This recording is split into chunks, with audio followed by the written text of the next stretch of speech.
Hello friends, आज का जो टॉपिक है वो है क्लास 10th की सोशल साइंस का, जिसमें हम पढ़ेंगे हिस्ट्री।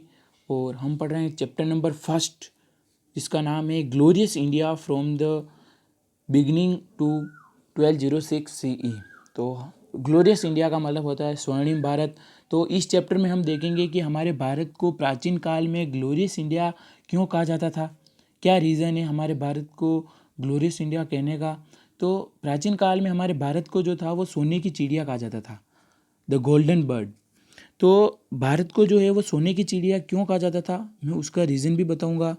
क्योंकि हमारे भारत में लघु उद्योग जो था वो बहुत अच्छा था। मतलब कि हमारे भारत में जो सभी लोग थे, सभी लोगों के पास अपना खुद का जो था वो बिजनेस होता था, यानी व्यापार होता था।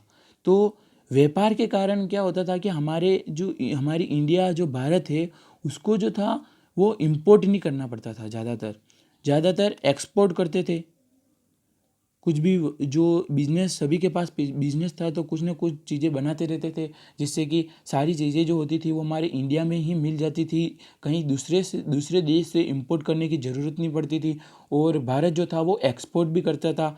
और भारत जो जो मतलब कि जो प्रोडक्ट्स वगैरह जो थे वो एक्सपोर्ट करता था, तो मतलब कि दूसरे देशों को देता था। तो दूसरे देश जो थे वो बदले में हमारे भारत को सोना देते थे, गोल्ड।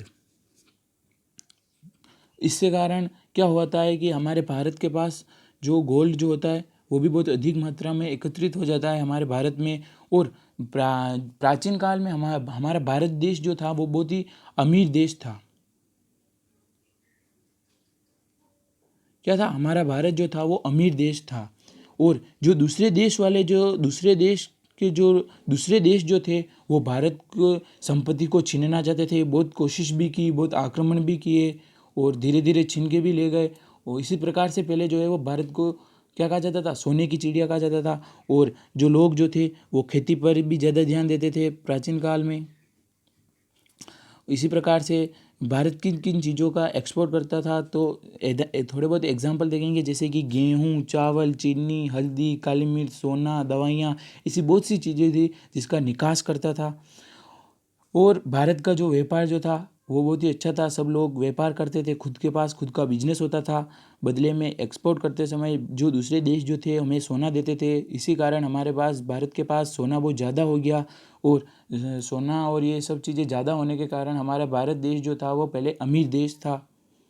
और अब ये सोने की चिड़िया धीरे धीरे क्यों कहना छोड़ दिया, ग्लोरियस इंडिया हमारे भारत की, मतलब कि क्या रीज़न था जिससे कि अब हमारे भारत को गोल्डन बर्ड या सोने की चिड़िया नहीं कहा जाता। तो पहले के समय में क्या होता है कि मध्यकालीन काल में, जैसे कि जो फॉरेन रूलर्स होते हैं वो क्या करते हैं, हमारे भारत को छीन लेते हैं, हमारी भारत की संपत्ति को छीन लेते हैं। जैसे कि मैं एग्जांपल बता दूं, मोहम्मद गजनी, नादिर शाह, और अंग्रेज़ों, बहुत से अंग्रेज़ होते हैं, ये क्या करते हैं कि हमारे भारत को लूट ले जाते हैं। सोना, जो भी हमारे यहाँ पर महंगी महंगी चीज़ें होती है वो क्या लूट के ले जाते हैं, हमारे इंडियंस रूलर को हरा कर सब चीज़ें ले जाते हैं। और धीरे धीरे भारत को सोने की चिड़िया कहना भारत जो है वो मतलब कि गरीब देश बनता गया।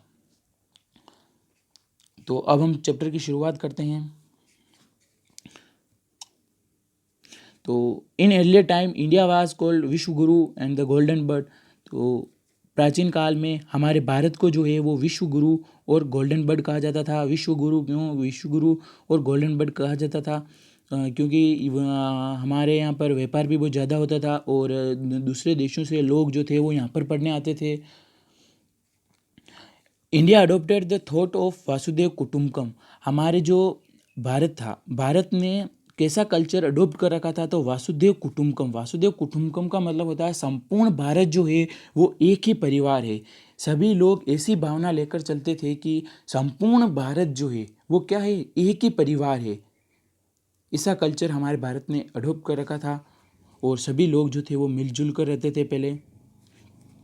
और हम देखेंगे कि जो हमारे जो पॉलिटिकल और कल्चर, हमारा जो कल्चर वगैरह जो है वो दूसरे देशों में कैसे फैला। तो Indians reached Malaysia, Australia, Indonesia, Borneo, Japan and other places through powerful ship and reached through powerful ships and stabilize their political and culture empire there.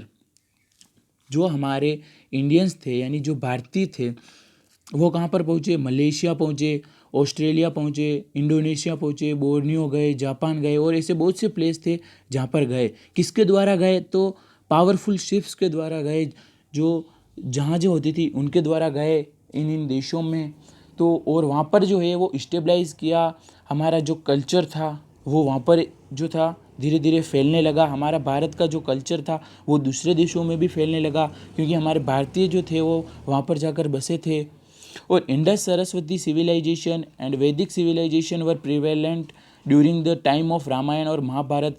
Ramayan और महाभारत के समय जो इंडस सरस्वती सिविलाइजेशन और वैदिक सिविलाइजेशन भी प्रेजेंट थे। Vedas are regarded Vedas are regarded as store house of knowledge for the world. हमारे भारत में जो वैदिक पीरियड था उसमें जो वेद होते थे, वेद जो होते थे वो स्टोर हाउस होते थे, स्टोर हाउस ऑफ नॉलेज का भंडार होते थे। तो कौन से वेद? ऋग्वेद, यजुर्वेद, सामवेद, इन सबको जो है वो स्टोर हाउस ऑफ नॉलेज कहा गया है। 4 वेद हैं। The development and invention of iron change the life style of people and made their settlement. जो धीरे धीरे क्या होने लगा कि फिर हमारे भारत में आयरन का भी जो था वो आयरन का डेवलपमेंट होने लगा। मतलब धीरे धीरे आयरन का इन्वेंशन हुआ। आयरन के इन्वेंशन के कारण लोगों की जो लाइफ स्टाइल थी उसमें चेंज हो गया और लोग जो थे वो सेटलमेंट होने लगे, क्योंकि आयरन आ गया। तो इससे जो थे वो एग्रीकल्चर के इक्विपमेंट बनाने लगे आयरन के द्वारा और बड़ी बड़ी मशीनरीज बनाने लगे, जिससे कि इंडस्ट्री जो थी वो डेवलप हुई। और इसी प्रकार लोगों की जो लाइफ स्टाइल थी वो भी चेंज हो गई आयरन के कारण, आयरन के डेवलपमेंट के कारण और इन्वेंशन के कारण। Due to development of agriculture, industries, trade and commerce resulted into decline of old tribal system and small janapads were replaced by large janapad. तो जो यहाँ पर आप इतना याद रख लो कि एग्रीकल्चर, इंडस्ट्री, कृषि और कॉमर्स के डेवलपमेंट के कारण जो ओल्ड ट्राइबल सिस्टम जो था वो धीरे धीरे डिक्लाइन होता गया, कम होता गया, डिक्लाइन होता गया। और उसके कारण डेवलपमेंट के कारण जो छोटे छोटे जनपद थे वो रिप्लेस्ड हुए लार्ज जनपद में। और यही जनपद जो है वो 6th सेंचुरी में जाकर महाजनपद में बदल जाते हैं। बाय द 6th सेंचुरी जनपद व रिप्लेस्ड बाय महाजनपद। जो ये सबसे पहले जो छोटे जनपद होते हैं वो लार्ज जनपद में कन्वर्ट होते हैं, और जो लार्ज जनपद होते हैं वो 6th सेंचुरी के समय रिप्लेस हो जाते हैं महाजनपद में। तो अब नेक्स्ट जो टॉपिक है वो महाजनपद के बारे में है, तो उसमें मैं बताऊंगा कि महाजनपद क्या होते हैं।